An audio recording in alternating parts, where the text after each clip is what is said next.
Let's go for a little drive. Couldn't we get back to the bungalow? Why? Well, I think we should tell your mother. They called her brilliant. They called her irreplaceable. But behind the curtains of standing ovations and glowing reviews, Judy Davis carried a reputation so divisive it quietly dismantled her Hollywood trajectory. How did one of the most electrifying actresses of her generation, someone who could ignite the screen with a single glance, become the woman no one in Hollywood wanted to work with? There's a chilling irony in Judy Davis's story. Her performances left audiences breathless, critics in awe, and yet her phone stopped ringing. Her talent wasn't just recognized, it was worshipped. Directors compared her intensity to a young Bette Davis or a rawer version of Meryl Streep. But the same directors would later swear to never work with her again. Too demanding, too combative, too honest. In an industry that rewards charm and obedience, Judy Davis was both a gift and a threat. Her unwillingness to play the Hollywood game, her legendary temper, and her brutally sharp tongue made her a backstage legend. One whispered about more than celebrated. She refused to smile on cue, refused to hide her disdain for mediocrity, and perhaps most unforgivable of all, she refused to pretend. This is not just the story of an actress. It's the story of a woman who refused to bow, and how the dream factory of Hollywood, so quick to crown its darlings, chose instead to exile its most incandescent flame. What really happened behind closed doors? And what price did Judy Davis pay for being uncompromisingly real? Judy Davis was born in Perth, Western Australia, in 1955, a place far removed from the noise and glamour of Hollywood. The isolation of her childhood surroundings seemed to birth in her a kind of emotional stillness, a clarity of thought that would later define her performances. Trained at the National Institute of Dramatic Art, NIDA, in Sydney, where she studied alongside Mel Gibson, Davis was already a force by her early 20s. Professors remembered her as intense, intellectual, and difficult to mold, a raw diamond that refused to be polished the usual way. When she first appeared in My Brilliant Career, 1979, the film that launched her into international acclaim, the world took notice. Her portrayal of Sibylla Melvin was not simply an audition for stardom, it was a declaration of artistic war. She didn't act like a starlet. She acted like a rebel. The film was nominated for multiple BAFTAs and Golden Globes, and Judy won the BAFTA for Best Actress. She was suddenly not just an Australian talent, she was a global sensation. The early 1980s saw Davis enter the heart of Hollywood's golden circle. In A Passage to India, 1984, she played Adela Quested, a role layered with confusion, repression, and psychological torment. Her performance earned her an Academy Award nomination and confirmed her reputation as a cerebral performer, capable of unraveling complex female psychology on screen with chilling precision. She wasn't warm, she wasn't soft. She was razor sharp and startlingly honest. But even then, something about Judy unsettled Hollywood. She wasn't interested in the social circuit. She didn't attend parties unless coerced. She found interviews tiresome. When asked fluffy questions about beauty or fashion, she'd raise an eyebrow and dissect the absurdity of the question itself. She didn't play nice. And in a city built on flattery and strategic silence, Judy Davis was radioactive. Producers loved the prestige she brought to a project, but dreaded the cost. Rumors began to spread, quietly at first, then with more volume. She was difficult, demanding, too smart for her own good. On set, she challenged directors, questioned the logic of scripts, and refused to be coddled. While her co-stars praised her talent, few wanted to share the screen with her twice. Hollywood, ever reliant on compliance beneath the glitter, began to cool. Offers slowed. Prestige projects passed her by. And Judy Davis, still in her prime, began to drift away. Not because she had failed, but because she had refused to kneel. But even as the doors of Hollywood began to close, Judy Davis remained unmoved.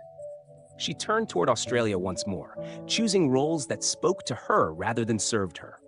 Theater, television, and independent films welcomed her with open arms.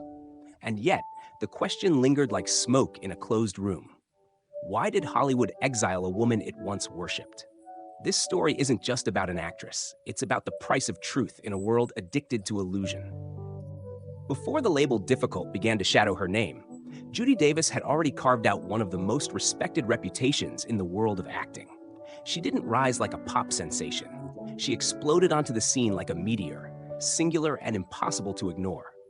In My Brilliant Career, her portrayal of an independent, headstrong woman in turn-of-the-century Australia became more than just a breakout role. It was prophetic. Sibylla Melvin was Judy Davis. She was uncompromising, unapologetically intelligent, and unafraid to stand alone. In the wake of the film's success, Davis was hailed as a new kind of leading lady. Introspective, angular, emotionally ferocious. She didn't flirt with the camera. She interrogated it. Her work drew admiration from directors like David Lean, who cast her in A Passage to India, a film that demanded a level of psychological vulnerability few actresses could offer. The role of Adela Quested was treacherous territory, a woman torn between colonial guilt, fear, and sexual repression. Davis walked that tightrope with terrifying grace. She was nominated for an Academy Award, a BAFTA, and a Golden Globe. Critics declared her performance one of the most complex female portrayals of the decade. The doors of Hollywood swung wide open, and for a moment, Judy Davis stood on the precipice of becoming a global icon. Then something shifted. During the filming of A Passage to India, there were whispers of tension between Davis and director David Lean. She questioned his choices, challenged his vision, and reportedly refused to soften her character in post-production edits. While Lean publicly praised her, insiders spoke of flare-ups, control struggles, and long silences on set. It was the beginning of a pattern that would follow her across every major production. As Davis took on roles in high-profile projects, Impromptu, 1991, Husbands and Wives, 1992, Deconstructing Harry, 1997, her name became synonymous with brilliance and volatility. Directors admired her precision, but feared her scrutiny. She brought gravitas to every frame, but she also brought intensity that could tilt a set off its axis. Her collaboration with Woody Allen in Husbands and Wives was a perfect storm of art and tension. The film, released amid Allen's personal scandal, featured Davis as a neurotic, emotionally volatile wife unraveling on screen. Her performance was raw, cutting, and uncomfortable. In other words, masterful. She received her second Academy Award nomination. Yet, behind the scenes, she was reportedly frustrated with the chaos of Allen's working style and voiced those frustrations clearly.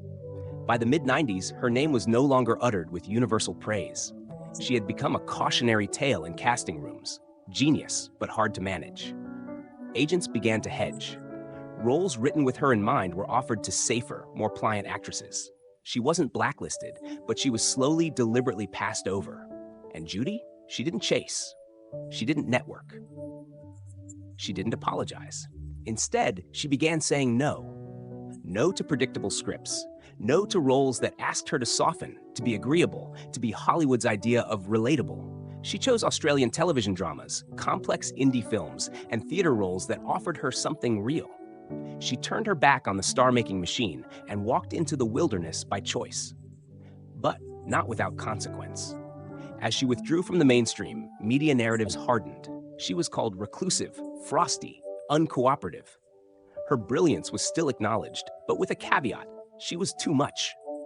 The same qualities that had made her extraordinary, her intellect, her intensity, her refusal to conform, now branded her a liability.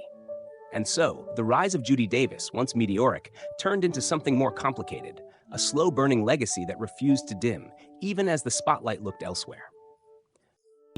The most haunting truth about Judy Davis's career is this: she wasn't cast aside because she failed, but because she dared to hold a mirror to an industry built on lies. Hollywood has always adored talent, so long as it comes in a marketable, malleable form. But Judy Davis never played that game. She was a truth teller in a fantasy factory, and that made her dangerous.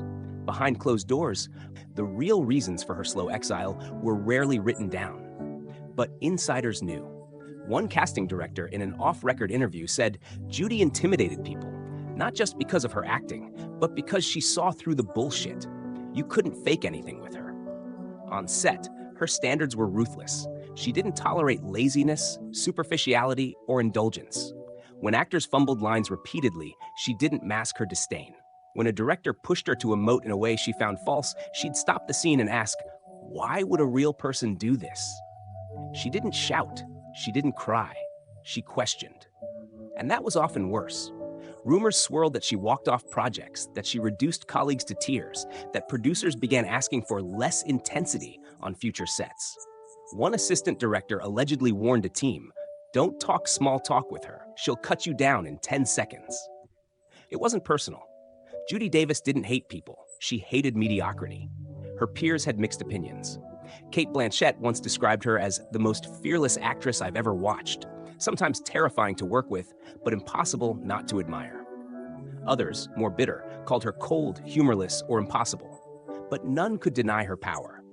Even when Davis was barely speaking in a scene, her silence was loaded with depth. And still, the truth ran deeper. Hollywood's discomfort with Davis wasn't just about personality. It was about gender. Male actors have long been rewarded for intensity, for being difficult geniuses, from Brando to Daniel Day-Lewis. But when a woman showed the same traits, she became a problem. Judy Davis became a case study in this double standard. She was everything Hollywood claimed to love, brilliant, devoted, uncompromising, but she refused to be polite about it. As the roles dwindled and the gossip mounted, Davis stopped explaining herself.